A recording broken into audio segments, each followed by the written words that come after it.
A lot of times people are like, what can I do? What else can I do to change my life? It's not about what you can do. It's about what you can remove to help you elevate to the next level. It's not about what to add. It's about what you can remove. You can remove one or two things in your life that are holding you back from becoming the higher version of yourself, dragging you back. I was playing checkers as opposed to chess. People are living for the weekend. People are living for what's the next thing I can do this Friday, or what's the next party, what's the next girl, what's the next high. Even in business, right? What's the next little bag I can make? Why don't you, instead of focusing on a little bag, why don't you set a foundation that you have multiple bags? Welcome to another episode here at the Trailblazers Talk podcast. I'm your host, Joseph Ortega, and every week we are committed to releasing content just like this to inspire, to motivate, and to empower you as an entrepreneur so you could blaze your own trail to success. And today, I have a really exciting guest. I've been following this guy for a long time. I've never really personally connected with him yet, so today is that first conversation. This is going to be pretty epic, and I want to actually encourage you, if you're an entrepreneur, you're a leader, you're somebody who is aiming for some big goals, get a notebook out. Take notes. Be very just mindful on what this gentleman drops on this podcast, because one word, one sentence may be the breakthrough that you need to take your business and your life to that next level. So I'm going to welcome Ali to the show. What's up, my man? How you doing, brother? I'm blessed. How are you? Las Vegas is beautiful today. It is, man. Thanks for having me. And one point you made already, what I say is note takers or money makers. Dang, you got to say it for the people in the back, Note takers or money makers. So do what your man said. Please pull out your notebook, because we're going to drop some gems today. Hey, that's the whole point of this podcast, is to just really put people in position to blaze their trail to success. Love it. And, I've been following you for quite some time. And, what's really interesting is I saw your post on the Explore page years ago. I'm like, man, this cat is branded well. I resonate with his language. Let me follow him. And then the homie was like, yo, you should connect with Ali. And I'm like, bro, I'm already following this guy. That's crazy. And now, just over the past few months, I've seen some pretty epic stuff that you've been doing, from Miami pictures to now you're talking about moving to Dubai.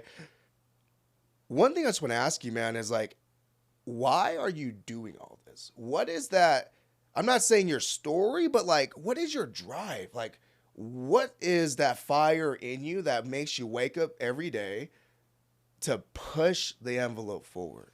So I can answer that pretty easily. Great question. You heard of Bob Proctor, of course, right? Mm-hmm.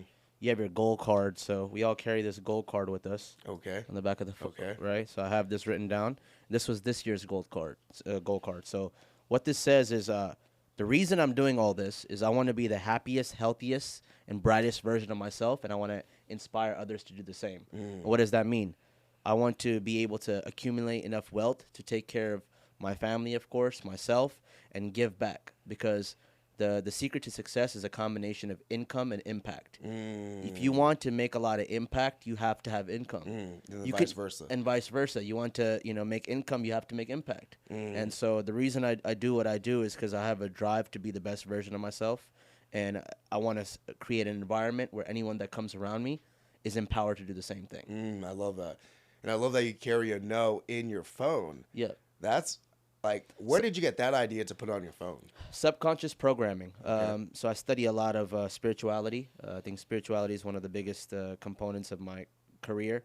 My whole thing is embracing and encompassing spirituality and entrepreneurship. Right. People consider them two different pieces of the spectrum, and they're not. Right. They're one if you do it correctly. Right. My nickname, I go by Ali Principles, but Ali the Alchemist. Right. Because we're creating something from nothing. The art of creating ideas to execution, creating art, creating business, creating ventures, creating relationships. This is all alchemy.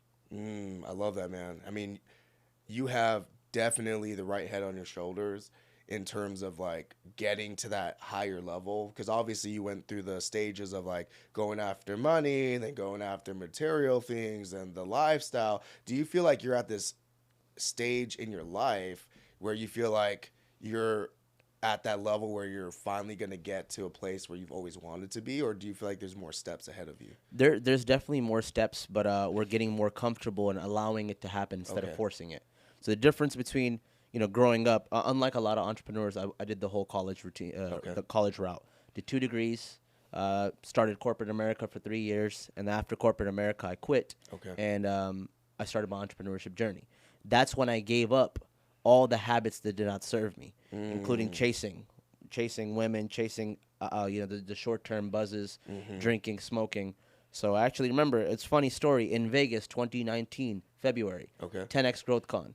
I made a commitment to go all in entrepreneurship, and from there I haven't looked back. So I gave up all those habits. I've been sober since.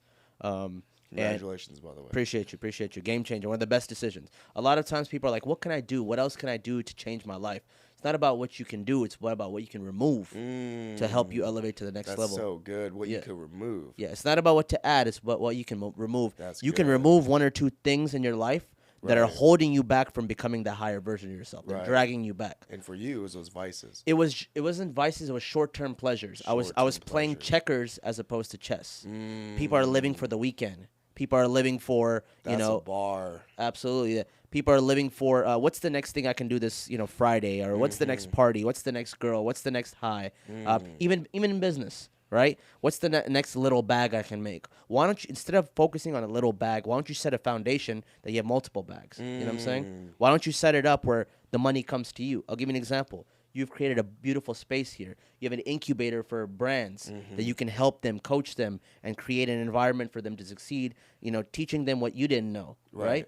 And then you have a badass studio that you're like, hey, let's come and let's chat. Let's chop it up. So you're creating an environment. So guess what? You're the literal epitome of not chasing. You don't chase. People come to you, literally. I'm here right now. Yeah.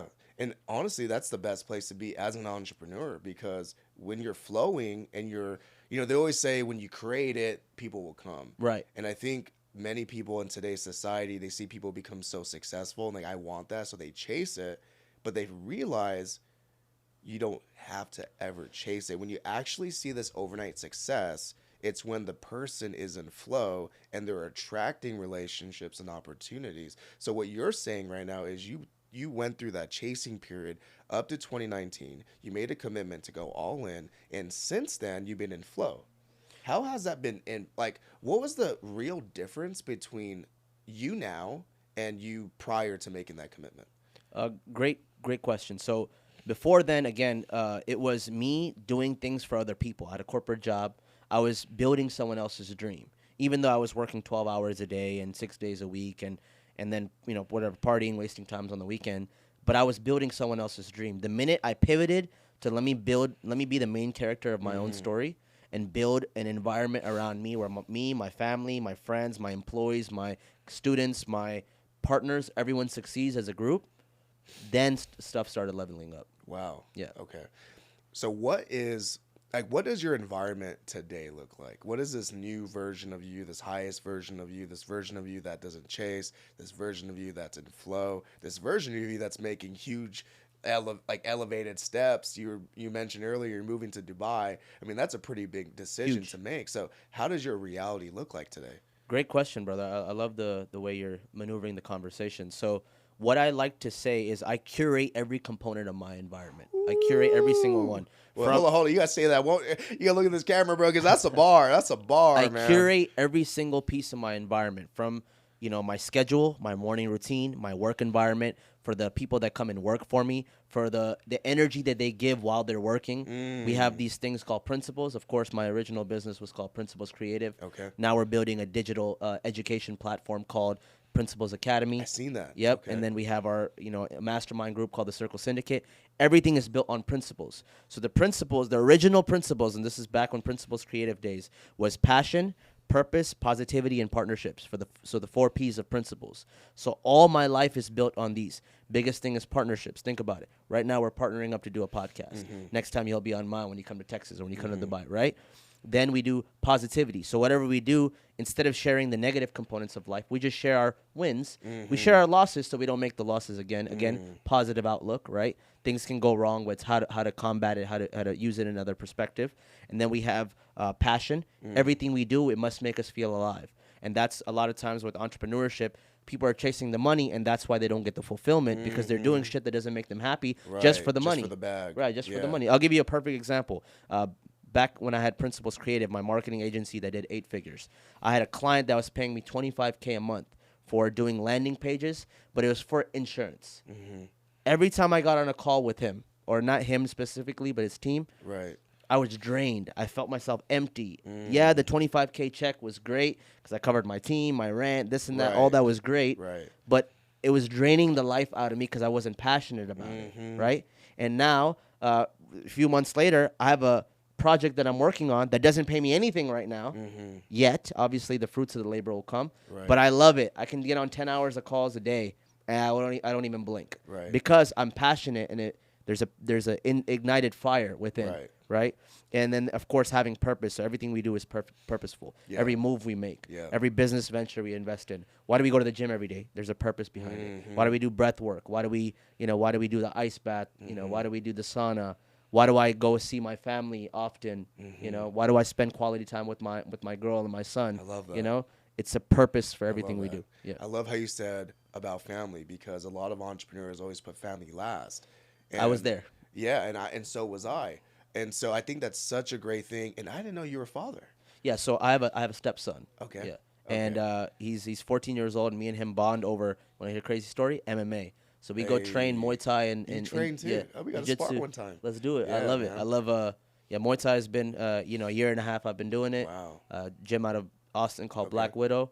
Actually, one of my coaches is fighting today in Texas. So nice. Yeah, super dope, and I love the fact that it's a skill that every man should have. Absolutely, and you get to bond with your son. Love it. That's the biggest thing as fathers, and I'll never consider. Are you a father as well? I am. I have 3 kids. Okay, wow. But the thing I was going to say to you is I'll never say to another man, even if it's a step kid, I'll never say that's your stepson. So I'm going to refer to him as your son. Of course. Yeah, so, absolutely. I think the greatest thing as fathers we could do with our kids is to bond in ways that they enjoy.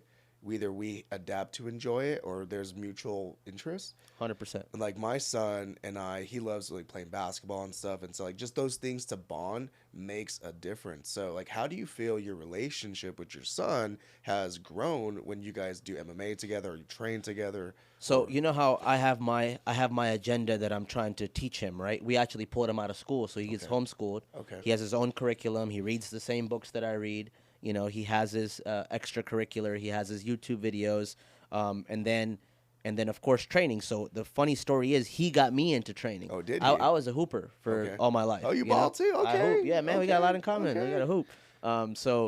And then he loved UFC. He loved playing the game. He loved watching it. But when I say very articulate, he loved it to a T where he studied it. And it's hard to get kids to focus on things that they don't enjoy, right?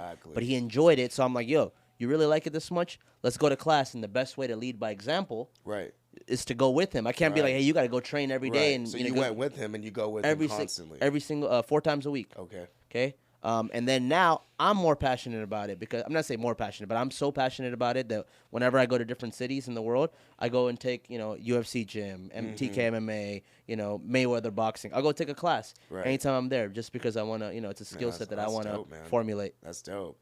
See, that's the thing as fathers is if we look at bonding with our kids as a way to level us up, it makes us more excited to bond with our kids. A lot of fathers distance themselves because let's put entrepreneurs who are fathers, because they think that they can't learn anything from being around their kids, so they distance themselves and they separate themselves, and they go, hey, when I'm home, I'm just dad. I'm checked out. Yeah, I'm just checked out. Yeah, but for me, I always look at what can I learn from my son? How could I be a better leader or person or entrepreneur by learning? Because you can learn so much from a kid. Like a lot of leaders always say, have a childlike mentality.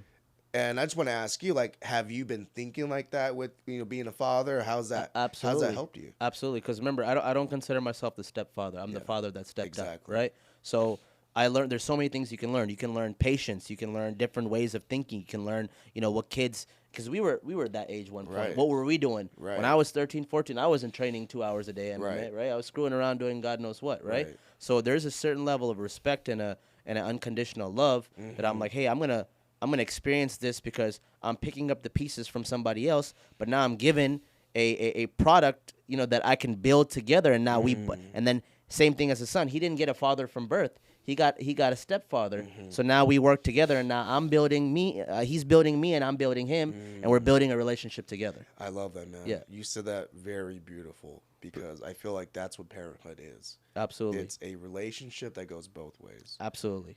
I think, because I was at one point in time a son to my dad. And I say it, my dad's still alive, but like when I was a kid, I always thought that there was no mutual relationship. And when I look back as a kid, as a father now, I do my absolute best to make my kids feel like it's a two-way road. It's not, hey, dad is disciplining me, or it's just what my parents tell me to do. It's a collaboration. It's a great way to think about it. I feel like that's the best way to raise your kids. I mean, I'm still learning. My kids are young, 4, 2, and 10 months. Wow. But I just do my best to collaborate with them. Like, hey, if they don't feel like playing, like, okay, what do you want to do? Let's create something to make your environment, like, unlimited. Bro, love that. And I just feel like that's what I lacked as a kid. I'm like, it was always rules and, I can't do certain things and you feel stuck. Let me ask you this. Now looking back, do you see why your parents did things a certain way? Absolutely, I did. Same. 100%. And whether it was right or wrong is irrelevant. They were just doing the best with what they knew. Exactly. Right? And now I look back at the way my parents raised me, and I turned out pretty good. So I'm still blessed for it. Right. But then when it comes to our children, you want to make sure you don't make the same mistakes your parents made. You don't want to hand off the generational trauma, right? But you want to give them the generational wisdom. That's so good. Yeah. Don't want to hand off the generational trauma. You want to give them generational wisdom. Because a lot of people are like, oh, I got lifetimes of trauma, ancestors, this and that. But they give you gifts too. Right. They give you they powered through adversity as well. So you got to think both ends of the spectrum. They didn't just hand you negativity. They handed you some pieces of wisdom that you may not have noticed. Right. But now thinking back, my dad taught me. You read Rich Dad, Poor Dad? I've never read it. I've heard about it. Really, really good book. Okay. So my dad was the poor dad. Gotcha. He was the one that taught me the life skills, family values, honesty, integrity. But he never had the financial literacy, of course, because he wasn't taught that, right? But he taught me all the powerful skills that back then I didn't realize. But now I'm like, oh, that's why I'm a family man. That's why I like, family time is so important to me. That's why, good communication is very important to me. That's why handling anger correctly is, important to me. Right. Because that's the things he taught me. Even though I didn't learn financial literacy from him, I needed those skills to take me to the next level. I love that, man. Yeah. I think a lot of fathers could really appreciate this part of the podcast. And just speaking to all the men here, pause it, rewind it, take some notes, because there's some wisdom coming from two different fathers in two different paths that could really help you put some perspective and wisdom in place. Because at the end of the day, as men, we just want to raise our kids right. And right means so many different things, but just take what you hear, try. If it works, if it works, awesome. If it doesn't, keep searching for that thing you need to make your parenting feel like you're thriving. You hit the nail on the head. It just like success means different things. The right path for a father is different things. What's right for me may not work for you, right? And vice versa. So what you gotta do is you gotta go read stuff like 5 love languages. Figure out what language. That's not just for your ladies. 5 love languages works for children as well. Does your child like words of affirmation? Do they like physical touch? Do they like quality time? Do they like, gift giving? Depends on what they like, and vice versa. How do you want your kid to show up for you? To me, when you do acts of service around the house, you keep your house tidy and you show respect for the place, I'm more motivated to, spend more time hanging out with you as opposed to tell you to clean your room and do this. You see what I'm saying? So It is a two-way street. But then one thing that's very important, and I was a victim of this, what ended up happening is I put entrepreneurship first and I put my family last. Not my stepson at that time, right? But my little brothers. They would come over every weekend, and I would literally, out of 2 days, I would spend maybe 2 hours with them. Because the rest of the time I was grinding. And in my head, my thinking at the time was, let me build a life that they don't need, we don't need a vacation from. So they can come and they don't have to worry about it. But then now looking back, I should have balanced it a little bit more, spent a little bit more quality time while also not chasing. Because remember, that ends up being a form of escapism. Right. If I'm grinding, you may not be doing drugs and alcohol, but you're still using a negative intention because you're escaping reality of spending time with family, loved ones, your own health. That's one of the biggest things, right? Entrepreneurs are so go mode, they don't even focus on their health. They're going eating whatever, drinking whatever, no sleep. These are not balanced lifestyles. It ends up, it catches up, and it will backfire. Wow.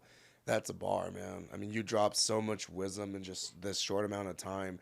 I want to tap into something I've been sitting here thinking about this whole time. I'm here thinking about the move to Dubai because I've seen it amongst a few people I follow, and the common trait that I see amongst every person moving to Dubai is this. They reached a level in their life where they feel like they're at the highest they've been spiritually, number one. It's always spiritually. Then it goes financially. Then it goes from whatever businesses they build. They feel like they need to expand it in ways they've never done it.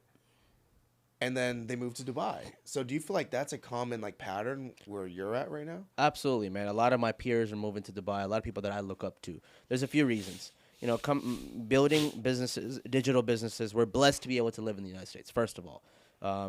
You know, our parents struggled, came here with, you know, the backpack story.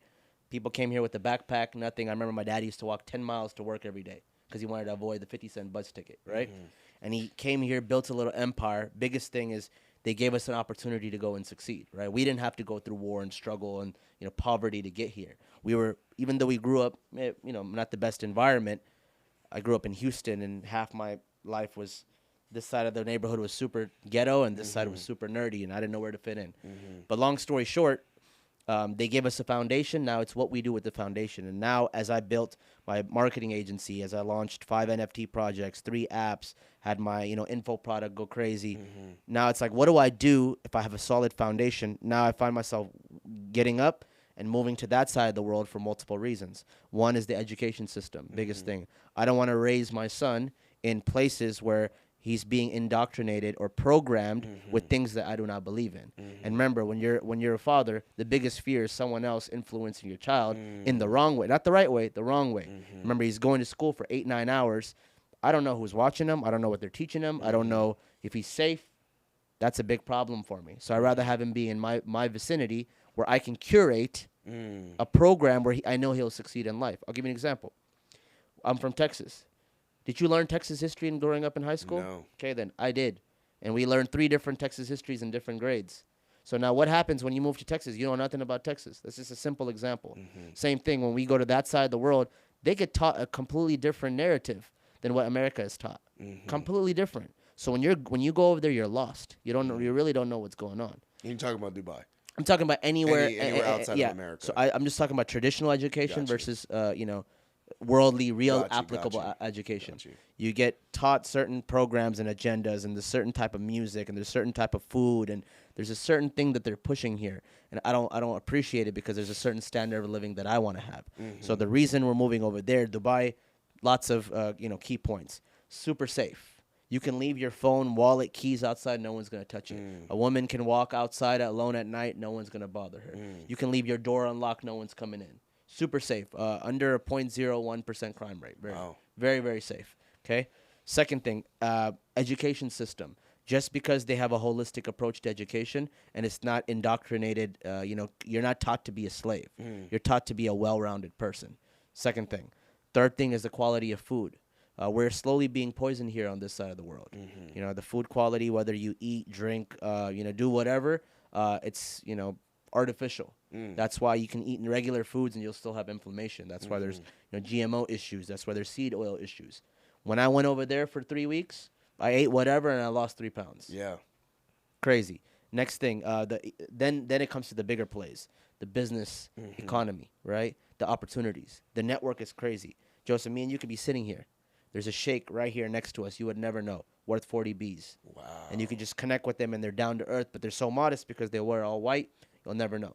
The only reason you might know is they probably have a $200,000 watch on. Right. And you're like, hey, let's conversation starter. So the opportunity in the network's crazy. Plus the global ecosystem. Yeah, America, Canada, Mexico is 14, 15, 16 hours away. But then Asia, you know, Europe, Bali, all these places are within 5-6 hours. Your reach can be expanded. So what I want to do, entrepreneurship is not just about financial freedom, it's about location freedom. So I want to be able to, I'm still going to have a home in the States, most likely Miami. So Miami, Dubai, Bali, Costa Rica, maybe Switzerland. So I just want to be global reach, you know? Yeah. I really loved, and one of the things I was going to say, I appreciate you breaking it down that way because it really helps other people with perspective, like, should I make this move? And you broke it down really nice, man, from like, your thought process to the strategy to now the wants of having global reach. I didn't even think of it like that. 100%. Dubai is in like the perfect place to hop on a plane to anywhere on that side of the world. Within 8 hours, you're That's anywhere. wild. Yeah, anywhere. And then on top of that, the way I'm setting up my infrastructure over there, I get a 0% tax break. So like I don't have to pay. You make $1 million, you take $1 million home. So are you a citizen in America? Of course. Okay, so how do you even move to Dubai? What's the steps? I'm gonna have dual citizenship. I'm not revoking my citizenship here. I'm gonna go to Miami. And again, why I pick Miami? There's a lot of nice spots. Texas is amazing, but again, I like being around a crazy network. I like being around abundance because I feel motivated. I push to my limits. When I see Lamborghinis and high rises and people with watches, and when I see that abundance, I know it's possible that anyone can do it. Anyone can put themselves in situations, and again, with principles, you don't want to go and be a scammer and stuff like that. Of course, we have to avoid that everywhere in the world. But with good principles, with a good network, these are all healthy places. Everyone's healthy. Everyone's fit. What is the correlation between being wealthy and being healthy? Well, I don't want one or the other. I want both. What's the point of being super wealthy and then having no health? You can't enjoy it. And what's the point of being the healthiest version? You're jacked, but guess what? You have no wealth to have the best creative experience that you can on this planet. So I want to have a balance of both. And these places, super, super good energy, abundance everywhere. You see the yachts, you see the nature, you see the sand, the beach, the water. Yeah, when I went to Miami earlier this year for the first time, I was like, man, this is epic. And then driving down Isles, or what's that place called? Sunny Isles. Sunny Isles. I was like, yo. Nice. There is no common car driving down this road. Right. I've never experienced so many exotics from every angle. Bro, you think Miami's crazy? It is. Dubai is a whole nother level. Like your Ubers are Teslas and Lexuses. Wow. Yeah. And then when we were out there, it was amazing because we were there for 3 weeks. Did you go there for pleasure or business? It's always business, man. Okay. When we're working, the way we have our lifestyle set up, anywhere we go, it's work, but we call it workation. So we go, we stay at a nice spot, we eat some nice food, we still hit the gym every day. We still go connect with people. When you say we, who are you referring to? Me and my girl. Okay. Me and my girl, or me and my crew. So right now I got my business partner Dano here. In Dubai we had Kane, my main business partner, for all the projects. No matter where we are, we're connecting. Gotcha. We're exploring. We're sightseeing. We're a little touristy and then a little homey. A little combination of both. Gotcha. But workations, that's the way to do it. We're still getting on Zoom calls. We're getting on. We're training. We're doing coaching. We're getting taught. Like all that. I love that, man. So I just want to take some time real quick, man, and just give you my gratitude for just being so open and really pouring your heart. I could feel that you're pouring your heart into this conversation.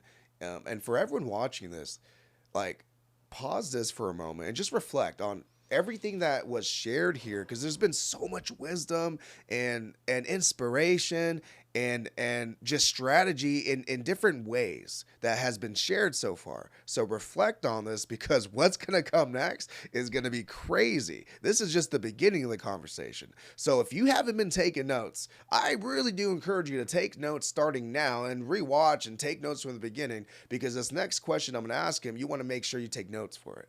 So here's a question. Ready. What are you doing for revenue right now? What does it look like for you?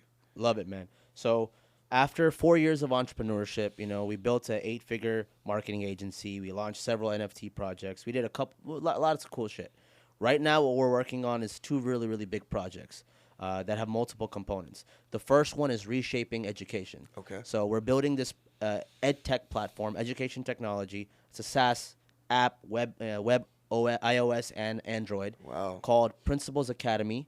What we're going to do is we're going to accumulate and put together the best curriculum the world has ever seen. What made you want to do that?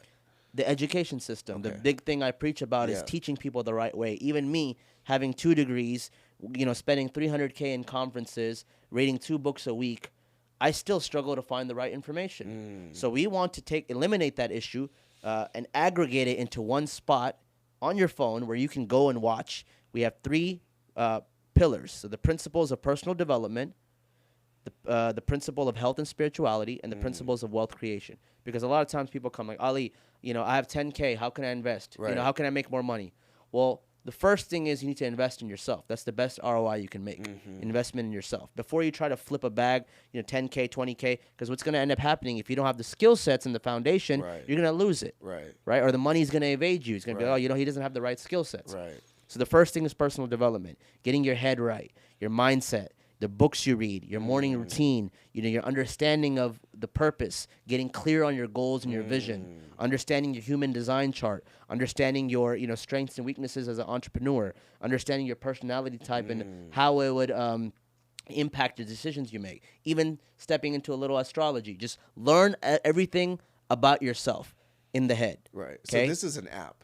We're gonna build an app. Actually, it's in development right now. In January, it's launching. Principles Academy. You can sign up actually for it, or pre-sale. But so we're building this app. As soon as you log on, you're gonna do these assessments, and it's gonna, after this assessments, an AI algorithmic recommender. It's gonna put together a list of things that you'll be good at. So it'll shoot you courses that you should watch. I'll give you an example. If you're really good at talking to people, communication, debating, it'll put you in sales programs so you can learn how to make more money. But before that, we have the first pillar, personal development. So you learn personal development. And are these courses you guys are creating yourself and Yes, uploading into the platform? We have our own course, our own programs, but we have experts coming on from each of these topics. Because I'm good at certain things, but I'm not an expert in everything. Right. I'm not gonna claim to be an expert. So we have people that are world renowned industry leaders to come and shoot at our studio and teach the program from their perspective. So it takes them through the journey. Personal development is first, then health and spirituality. So you learn visualization, meditation, breath work, eating the right foods, putting the right information in your body, and being very in tune. So the first and second pillars are done. Your body is feeling good. You set yourself up for success. Then the wealth creation comes, and we'll be teaching high-income skills, social media marketing, sales, trading, whether Forex, crypto, or stocks. I love that. High-ticket sales, whatever you want to do, private equity. We'll have a curriculum for each one. So you're working people out from the inside out. Correct. We're building them up. We're taking anyone, because think about it, someone who's an entry level, 18-year-old that's fresh out of high school, or you're 40. But let's just say at 40 years old, you've made all this money, but you're unhealthy. You've done one component of the three components of the principles of life. You've only done one. You've made a lot of money, but you're unhappy. That's why you see a lot of billionaires still unhappy. So we want to reset that and teach them so they have fulfillment in all areas of life. That's so good. Yeah. So is this the project you're saying earlier where it's a project where you're putting into and you're not really benefiting yet? Correct. Right? Correct. Okay. Correct. So you invested a bunch of money. Correct. Time. We raise funds. I actually stopped doing everything else. No more marketing agency. We only do so no more marketing agency as us. Now I have a consulting group. We go and we really change the games for big businesses.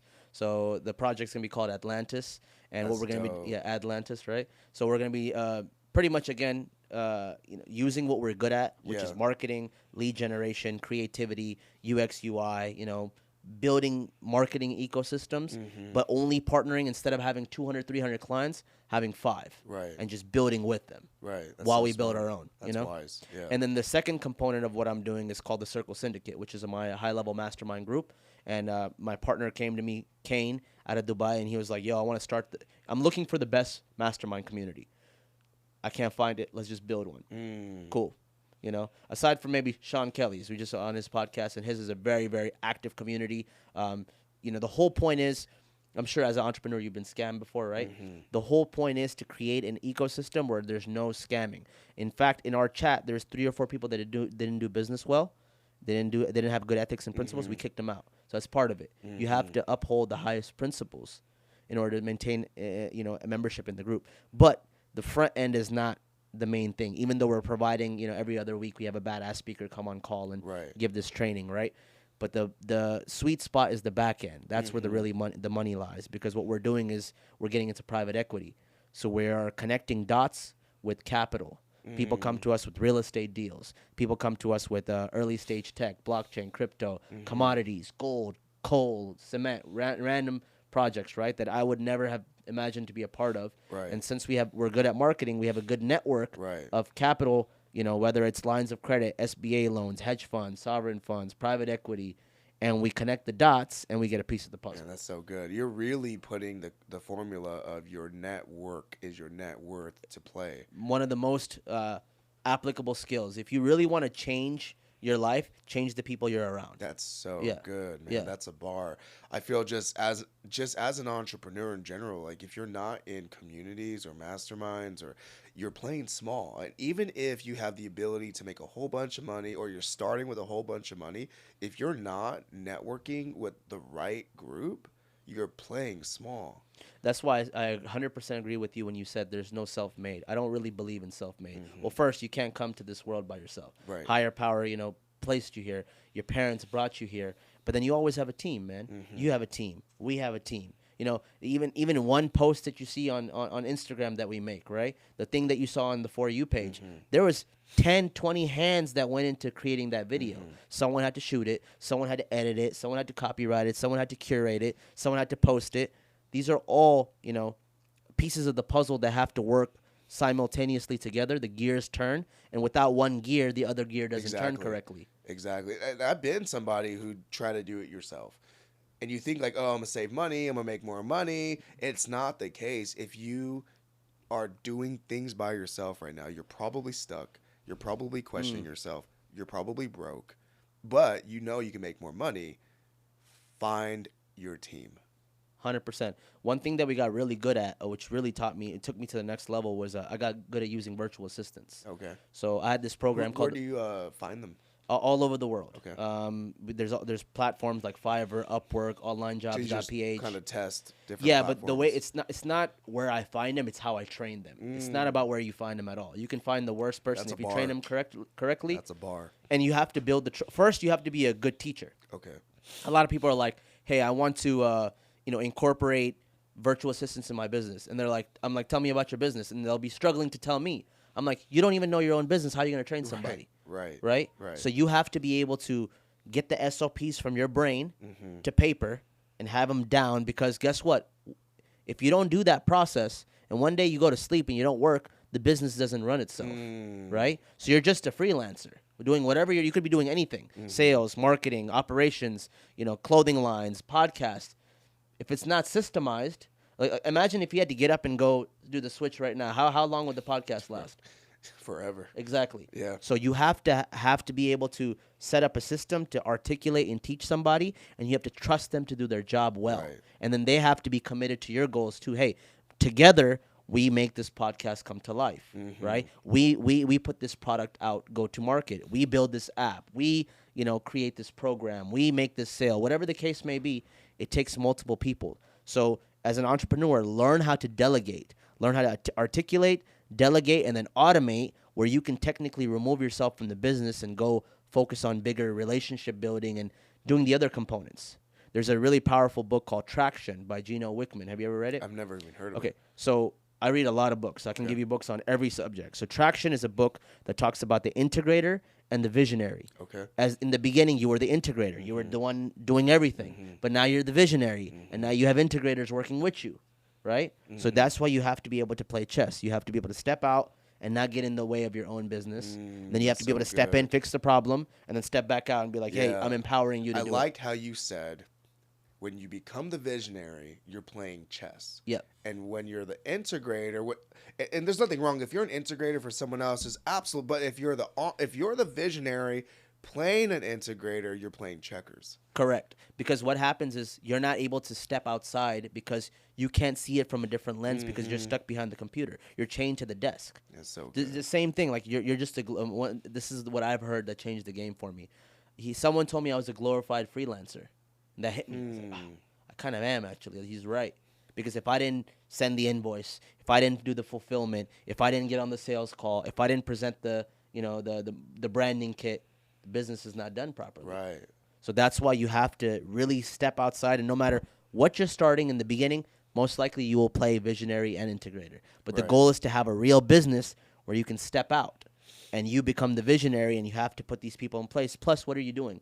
You're building a global ecosystem. Now you have employees. Now you have payroll. Now you have SOPs. Now you have reports. Now you have accounting. You see what I'm saying? As opposed to you playing every hat and doing everything yourself. They're like, hey, it's inside joke. They're like, oh, I'm the CEO of my company. It's like, oh, how many people in your company? Oh, just one. Well, no shit. You're going to be the CEO. You're going to be the CEO, COO, CFO. Right. But to build a real infrastructure to go far, because they say alone you can go fast, but together you can go far. Mm-hmm. So you want to go far. Right. I like that. And a good friend of mine said that, but he also said to go fast, you need to also go together. Mm. You could go fast and far together. Mm. And I like when I heard that, I'm like, that's so true. Because yeah, you could go fast by yourself and you could go far with other people, but you could go fast and far with the right people. Like when I finally got my team here structured, I was able to move in. I was able to be so fast, I couldn't even comprehend the type of speed I could move in. Well, that's what Napoleon Hill in Think and Grow Rich talks about. Chapter 10 is the mastermind group. Right. He says 1 + 1 = 3. Yeah, that's a fact. I have my way of thinking, my perspectives, my strengths, my weaknesses. You have yours. Right. But when we combine it, there's a third entity that is formed, and now we can think differently than we would have thought individually. Man, that is a bar. Think and Grow Rich hits every single time. You could read it. I have it tattooed on me. Oh, do you? The Burning Desire. That is hard, yeah. Bro. Yeah. That is. I've noticed you got some pretty interesting tattoos. You got 333 right here. You got the Flower of Life. I see. You got man. You got boot. You got some interest. Yeah. What made you and kind of switching? I have ADHD or whatever they call it, but my brain is on your tattoos now. So like, what is your like? What do you have all over you? Yeah, you know what's crazy? I had a part in drawing all these tattoos. So I'm an artist by trade. Did you? Yeah, I'm an artist by trade. I like drawing. That's why the whole clothing line thing comes. Wow. I like drawing. I like painting. I like sketching. So I took a piece of all these, took it to an artist. Like, this is my version. Can you add your sauce to it? You know. So this is my my Egyptian god sleeve, this side, and this is my Buddhist monk sleeve. Wow. Are you Egyptian? So. Long story short, my family's from Pakistan. Pakistan is only 70 years old. It's a political country, right? All the Muslims left from India, and they came down from Afghanistan. They formed Pakistan. So I don't look Pakistani. You know, I was born in Texas. I look Hispanic. And what ends up happening is that since I was little, I was always drawn to Egyptian hieroglyphs. I didn't know why. Just drawn to it, right? When your intuition tells you something, you can't argue with it. Long story short, in the last 3 years ago, I did a DNA test. I turned out to be exactly what I imagined. So I was 40% Egyptian. Wow. 30% Burmese. Burma is an island called Myanmar, right off the coast of India and China, and that's why my grandma looks super Asian, right? She looks Asian because she's from Burma, and they migrated to India, and they went up to Pakistan, and then my other side of the family went from Egypt to the Arab countries to Afghanistan, and then guess what? They met in Pakistan, and then Ali was born. So I have my Egyptian sleeve. Right, that's dope. Got the vision, the principles, and then I got the Buddhist monk sleeve that reminds me to stay grounded and meditate and all that stuff. So I got both sides, masculine and feminine energy. That's dope, man. And they meet in the middle. I got a big chest piece. Got 333 for alignment. I got on my back, alignment attracts abundance. That's hard. That's a bar. What are the first 3 letters of alignment? Ollie Day. There you go. Okay. Yeah. Okay. There we go. Man, that's branding at its finest. Exactly. That's hard. I'm always just curious about tattoos, man. It's like everyone who has unique tattoos, there's always like a deeper story to it. So I 100%. Really do appreciate. Do you have any? Yeah, I do. Nice. So I got this, which is it's the rising sun. Love it. It always reminds me to stay elevated. And I'm a nerd, man. So I'm a Naruto fan. So I got the Akatsuki clouds on my arm just to put like my interest. I got Forever Blessed on my chest. I actually got this when I was 14. Wow. The day after. So here's some this is trigger warning for those who are, take a moment. This is a trigger. When I was 14 years old, I was gangbanging, selling drugs, just doing dumb stuff. Me and my homie were walking down the street. Average day, beautiful day. What city? San Diego. Okay. We're walking down the street, man. And I hear this car. And I'm not thinking nothing of it. I hear the windows, and it's very slow motion at this moment. The windows go down. Guns come out the window. And all I hear is poof, poof, poof. Aimed at you. Aimed at me and my friend. My friend gets shot. Oh, wow. His body flies to me. And we're both laying on the floor. Damn.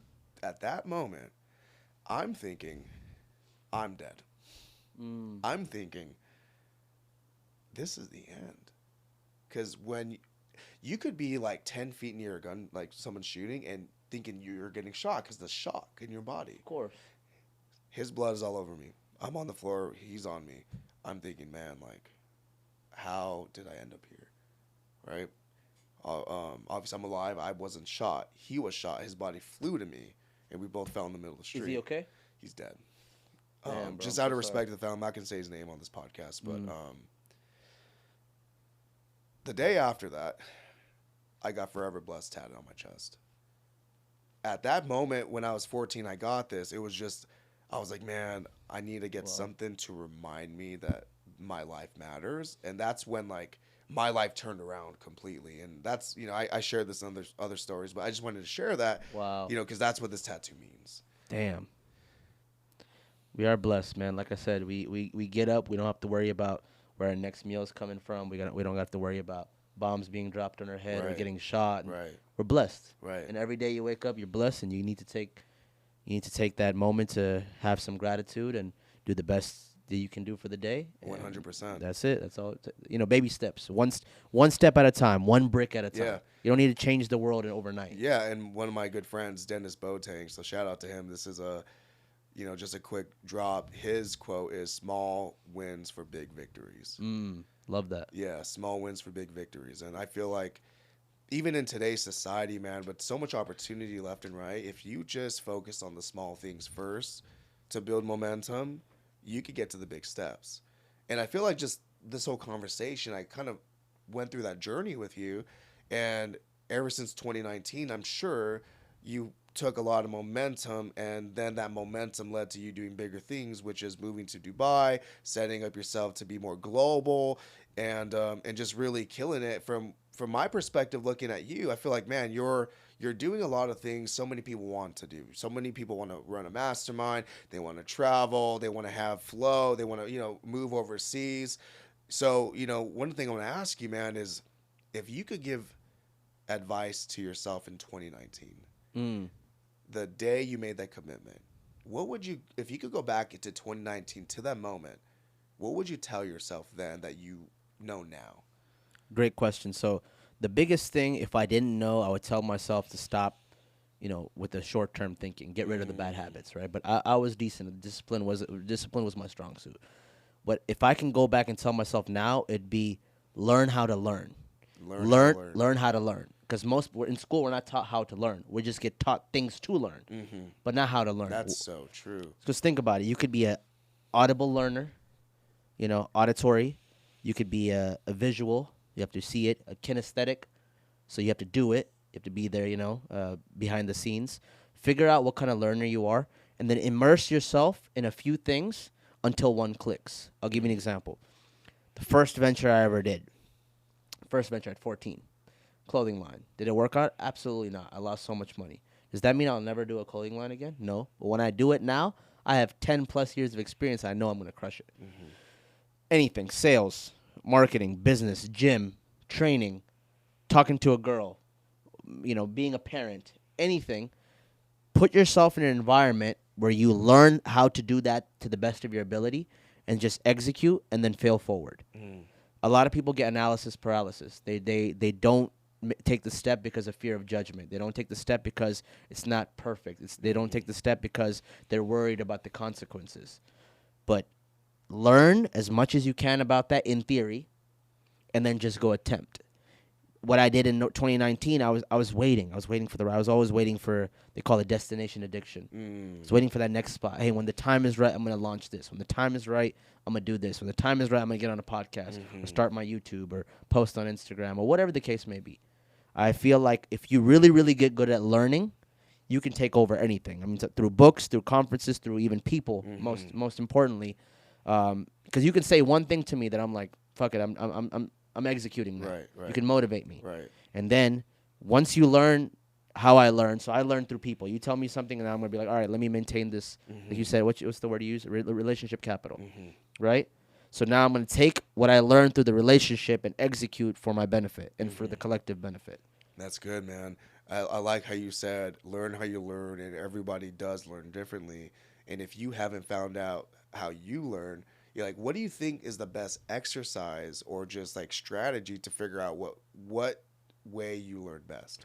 Great question. So I read this book called Limitless by Jim Quick. Limitless by Jim Yeah, Quick. yeah. So it tells you how to optimize Is that guy your the brain. mind guy? Yeah, yeah. Okay, okay. So he teaches you how to retain memory. So I have like borderline photographic memory. Very, very. I can remember and retain information like crazy. That's why I speed read. That's why I'll do dumb shit. Like I'll memorize all my credit cards and passport number and random stuff just to see if I can remember it, you know? But what ends up happening is you do different exercise to figure out what part of your lane or what part of your brain retains the most information. And for me, it's through listening.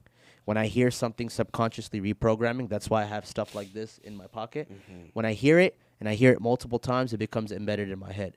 A lot of times people are like, Ali, you read so much books. Why don't you read one book 50 times? And I'm like, fuck that. I'd rather read 50 books and have the same books tell me the same thing. So now I've heard it from 50 different perspectives, and now it becomes second nature. That's so good. Yeah. So the way you learn is really experimental, right? Correct. Books, people, listening, you're experimenting different ways. Well, let me explain that a little bit more. Okay. So I'll take one topic and I'll learn it from 20 different perspectives. I'll give you an example. Let's just say this. Okay. I want to learn sales. Okay. I'm going to read 3 or 4 sales books. Then I'm going to listen to YouTube videos on sales. Then I'm going to go inside sales environments and get a coach and have them speak to me because I want to learn the topic of sales through all the different lenses. Okay. Same thing. Like I'm big on Muay Thai now, right? So I actually bought 2 Muay Thai books, looking at the pictures and reading the history and stuff like that. Then I put myself in a, in a program. Then I watch YouTube videos and then I watch fights. You see what I'm saying? So same thing. Private equity. Now that I'm private equity, I went and joined 2 masterminds. I watched top 50 YouTube videos on private equity. I ordered 4 books, read all of them within 6 weeks, and now I immerse myself in environments. So I learn a little bit from every way, but the biggest thing is I learn how I learn. I learn through different mediums and methods, and then putting myself in the environment where I can attempt and fail. I love that. How long have you been implementing that way of learning? Since 2019. Since 2019. Anything, because think about how many in the marketing world. We're marketing, so we get to come across a lot of different industries. I was in e-commerce. I was in credit. I was in funding. I was in Amazon FBA wholesaling because I was marketing for them, and I wanted a little piece of all this. So all I did was I immersed myself. When I learned how to market for a client, an e-commerce store, I went and bought my own e-commerce store, and I created it. And now we spent $150K on an e-commerce store. We may have made $320K, whatever. Positive. It wasn't like crazy ROI. But hey, I learned, I implemented. Will I do it again? Probably not. But guess what? I got the experience. Right. Now. See what I'm saying? Right. I like that, man. I really like the strategy of like if you want to learn one thing, learn it from multiple perspectives. That's actually really genius. I've never heard anyone do it that way. Absolutely. Where did you learn how to do it that way? Honestly, it was just the fact that everyone has different perspectives, man. My journey is different than yours, and if I ask you about a topic, and if I ask, Dano about a topic, or I ask somebody, just like curiosity. Yeah. I'm a truth seeker. Okay. Growing up, I read the Quran, I read the Bible, I read the Torah, I read the Bhagavad Gita, I read the Emerald Tablets, just because I wanted to understand. When I'm reading about a subject, I'll read from 3 different authors that are different ends of the spectrum, And it could be about anything. That's why, with all the craziness happening in the media today, I want you to learn from different perspectives, even on something as complex as, Israel and Palestine. Go look up both perspectives before you form your own. Go look up this side, completely this side. Go look up this side, and then form your own. When you're reading about a topic that could be controversial, do that. When you're reading about a topic that's very easy to understand, could be anything. You could say blockchain or crypto. Read from every perspective. And then formulate your opinion, and then immerse yourself in the environment. I love that. I think that's definitely a mindset most of not, if not all people should adapt to, because that could be life changing, not just in business, but in your personal life and whatever in your career or whatever. I think that way of thinking is next level. So think about this. We talked about parenting, right? So we should read about parenting. We should look at from a woman's perspective about parenting. You should look from an immigrant's perspective about parenting. How is it parenting? A person that wasn't born here. How is it parenting for a person that wasn't born here? Their perspective is way different. Look through the lens of our parents versus someone that was born here. And then look at parenting from different from different cultures. Look at, Middle Eastern, look at Indian, Pakistani, look at Asian, look at Hispanic. Guess what? All the different perspectives you learn, you combine them, you probably figure out how to be the best parent because you learn from everybody. I love that, man. Yeah. I'm definitely going to start thinking that way in terms of like how I learn new stuff. That's genius. Appreciate that. That's genius, man. Learn one thing from as many different perspectives as possible. And then step 2 is implement, execute. I'll give you a perfect example, right? A year ago, I did plant medicine. You ever tried plant medicine? No. Crazy journey. I mean like ayahuasca and stuff like that? I did ayahuasca, yeah. I did the whole thing. How was that for you? Beautiful experience. So I did it 1 year after my father passed in the jungles of Costa Rica. I appreciate that. Rest in power. But I went to Costa Rica, Diamante Valley waterfall, the energetic capital of the world, they say. And I did ayahuasca, a temescal, and combo. Have you heard of combo? Never heard of that. Frog poison. They put it into your body, and then it purges you. Temescal is feels like you're burning, right? Feels like you're burning. You get frog face. You get all green and puffy. Really? Yeah. Wow. But it's supposed to purge the negative, energies out. Wow. And then you do this thing called the temescal, which is a sweat lodge. You sit in the sauna for 3 hours. Wow. Crazy. 3 hours. 3 hours, yeah. Doing different prayers and meditations and chants and songs. And then ayahuasca, the spirit all molecule. this like back to back in a week. Oh, in a week. I was like, man, one day? In a week, yeah. Wow. But it's training, you gotta prepare your body for like 6 weeks before, and there's like a mental thing going on. So the reason I brought that example of, I was scared shitless. I bet. Scared shitless, because remember, I've been sober. I barely like smoking cigars. I enjoy smoking cigars, but I don't like putting stuff in my body. Mm-hmm. I don't even take medicine. I don't take any Western medicine, no headache medicine, no nothing, So my research went deep. I read literally 5 or 6 books on ayahuasca. I've watched maybe 150 YouTube videos, wow. 3-4 documentaries. I'm talking about hundreds of pieces of information. Mm-hmm. To help you make a decision. To help you make... No, I already made the decision. I'm going to do it. Yeah, I'm going to do it. But I wanted to do the research to see what would happen. And then, obviously, I had to immerse myself. Mm-hmm. And when I came out, it was crazy, crazy concept. If I went into details, like mind-blowing... so I asked the universe to show me that everything's a vibration. And when I'm in mid-ceremony, I'm bending my fingers. I can feel 40, 50 ligaments that go into making this finger move. Wow. Crazy. There was a point where I saw sound. So when the shaman was singing and he hit the drum, I saw the ring. Saw the vibrations. Yeah, I saw the ring come out, bounce off the wall. Again, just learning, keeping my mind open and immersing myself in the environment. Wow. Man, that sounds pretty extreme. What was, and I know this, we could talk a lot about that experience, but I'm curious on one thing. What is the difference between prior to after, with the one difference? Trust. I found myself way more connected to source, way more connected to God. When my father died, I had a lot of doubts. I had a lot of negativity because I didn't heal the traumas and the inner child wounds. Right? When someone dies, you don't have the perfect time to say bye. So there was a lot of suppressed emotions that came out at later times. I could be doing millions of dollars. I could be having whatever I want, but inside I could still be empty, and I was always suppressing it. So now, after that experience, I have more trust with the universe that everything happens not to me, but for me. Everything that I go through, I need to allow and let flow. Of course, do everything in my power to hit my goals, but also realize that I have a plan. God has a bigger plan. That's so good. Yeah. So it's the foundation that came out of this experience was trust and flow. Trust and flow, more than I was, because back then I was very resistant, and I still, I still feel resistant sometimes. Think about it. When you have a goal as an entrepreneur, you're gonna get that goal at all costs. That's just your mentality. Just like we've been taught, hustle, hustle, hustle. Buy or fucking die. The sale has to close. We have to hit our 50K mark this week. You see what I'm saying? But then you also have to realize that there's a universal, laws that also, are in play deeper than your understanding. And so sometimes you have to step back, allow those to happen, and let things click. So you're not chasing and forcing. You're allowing and being present and grateful and giving space for shit to happen, as opposed to, you want stuff to go a certain way. what if there's a better plan? And since you're forcing it, the better plan is not allowing it to take place, you know? Man, that's so good. Man, I knew the second part of the conversation was going to be insane. And I'm just really grateful to have touched on so many different parts of your journey, man. And I know this is just the beginning. Yes, sir. You have so much more that's going to happen. Your move to Dubai is going to create more stories and experiences.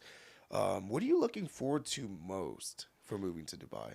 So the biggest thing for me is having these businesses really, change the world. So for me, it's about, my goal is to have a group of 100 heavy hitters around me. Students, mentors, partners, team members, employees, 100 heavy hitters that we can move mountains together. I want to be able to say in 3-4 years, be like, hey, Joseph, I got a $50 million property. I don't have 50 million maybe. Well, maybe we probably will at that point. But maybe, that's what a syndicate is. But we have 50 people that have $1 million each. So let's pull it together and all build it. You see what I'm saying? So I want to be able to trust. I want to be able to have my family swim from my yacht to your yacht. I want to be able to eat dinner together. I want to be able to be like, hey, I'm going through some tough stuff. Can we count on each other? Can we share? So I want to build a solid group of people that we can build off of each other's strengths and cover each other's weaknesses. I love that, man. And to be completely honest, everybody needs that mindset. Everybody needs that mindset of building that type of community or being a part of one. Because you can't do life by yourself, man. Man, I don't care how much money you have. Bro, there's a time and place where you need support. But think about it. Even the richest people on earth, right? Mark Zuckerberg owns under 10% of Facebook. Under 10%. He has an army behind him. Yeah, that's a fact. Elon Musk, same thing. Armies. Steve Jobs, same thing. They own little percentages because the team environment, you can go so much further with the team. One person, one man army is cool, but give me one business. Give me one business in the world that's a one-man army. Maybe if you flipped a crypto project or something, maybe a stock trader. But even them, think about it. It's not, because they need to use a platform developed by somebody else. Right. With a broker that's held by someone. And all of success. Correct. Yeah. Man, that's so good. I think that's definitely a breakthrough that many people that are listening to this podcast is having right now. They're realizing they've been doing it backwards. And the crazy thing is, for the pattern amongst millionaires and multimillionaires was that breakthrough moment when they stopped doing it all themselves. You can get to a certain level by yourself. It's possible, and you should get to it. But when you really want to take things to the next level, build a team, because there's nothing better than to have a team that all of you guys are winners, right? Big Sean says, "I ain't rich till my whole team rich." Hey, that's was a bar, man. So that's the plan. The whole team has to be rich. Yeah, it's not just me. Yeah, it's not just it's we, us. Man, I love that. This conversation is so good, man. I mean, I'm probably going to rewatch this a few times. I know we're getting to the tail end of the podcast, and the way I wrap things up, I ask one question, and it's the same question. It's a different question per season, but this season's question is this. God forbid this happening. I'm not trying to speak anything to existence, but it's just a hypothetical. Let's just say hypothetical. Everything, including yourself, is wiped out from existence. I mean, like nothing. But one piece of paper that you write one line on that's framed in the Hall of Heroes for the rest of eternity, what does that paper say? What a solid question. Okay. This is the quote on the back of my book. So I had a book called Create Your Frequency. We didn't talk about that, but that was a personal development book. I would write the quote that I wrote on the back of that book. So the quote says, "The best way to predict the future is to create it." That's so good. You are always in a state of creation. And if you want something to happen, of course, effort, intention, and trust with God, all that. But the best way to predict the future is to create it. You want something to happen? Do what's in your power to make it happen. That's so good. What a way to end the podcast. That bar right there literally sums up this entire conversation. Absolutely. Man, Ali, I'm so glad that we had this conversation today. I'm very grateful to just connect with you, man, and have this milestone checked. And like you said, like looking back later in the future, like there's gonna be so much greatness that comes out of this collaboration. Absolutely, brother. I already know. I want to make my merch with you. You know what I'm saying? We can make that happen. That's the first step. So appreciate you having me, bro. Thanks for staying connected and doing what you do, bro. It's so inspiring to see. Because the thing is, you interview the smartest people. You're a wealth of knowledge yourself. You can get on podcasts and you can spit and you can teach. So I appreciate you for doing this. Absolutely, man. And for everyone that's watching this, when you're near greatness, like someone like Ali, you want to stay in his proximity. So this is like, I say this every time, but connect with him. Follow him, message him. You know, if you're somebody who's of wealth, join his mastermind. I'm sure it's not cheap, but, you know, invest into yourself. Be near greatness, because when you're in the proximity of someone who's doing more than you, that's how you could do more yourself. And this guy, I mean, just from this conversation, he is somebody you want to be around, somebody you can learn from fatherhood, from health, from mindset, like the whole nine. This is the guy you need to be around. So I'm going to make sure on the show notes under this podcast, wherever you're listening on YouTube, you know, Spotify, wherever, that his links are here. So tap in with him. And man, I'm grateful for you, bro. Enjoy the rest of your time here in Vegas. Appreciate you, brother. We'll Thanks do a part 2 very soon. Can't wait. Awesome, man. My man. Boom. So thank you guys for watching today's episode. I've said this once, twice. I'm going to say it again. This episode, I'm just so grateful for. I'm sure you are as well. Look, if you haven't subscribed yet, maybe this is the first time you're catching my podcast, make sure you subscribe, because conversations like this will happen on a weekly basis and you don't want to miss the next one. So subscribe, like, comment, share, and we'll see you in the next episode here at Trailblazers Talk.